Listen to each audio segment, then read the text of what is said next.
Solat witir 3 rakaat macam mana niat dia? Baik.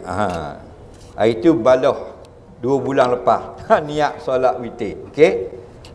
Gini sebenarnya. Ulama-ulama fiqh membicarakan pasal ini kerana apa? Kerana witir itu maknanya ganjil. Okey.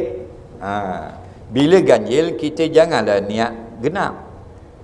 Sebab kalau kita niat sahaja aku solat witir 2 rakaat, jadi masalah situ, masalah bahasa, tanakut, perlawanan. Mana sahaja aku sembahyang witir, tiba-tiba 2 rakaat itu genap. Seolah-olah sahaja aku sembahyang ganjil, kemudian genap. Hak mana semua ni?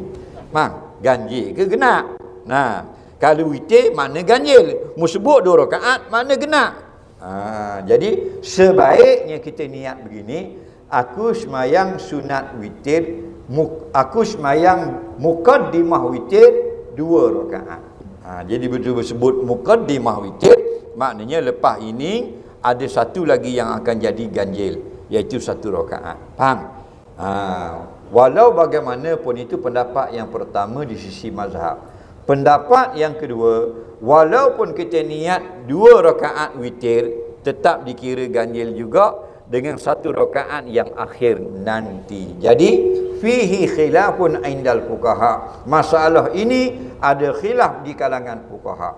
Maka kalau kita nak buat yang terbaik, kita tak usah sebut aku sembahyang witir 2 rakaat. Kita sebut aku sembahyang muqaddimah witir 2 rakaat. Maka satu tadi akan menjadikannya ganjil dengan salam yang terakhir.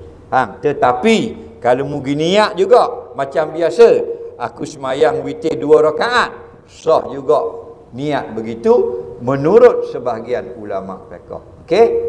Soalan seterusnya.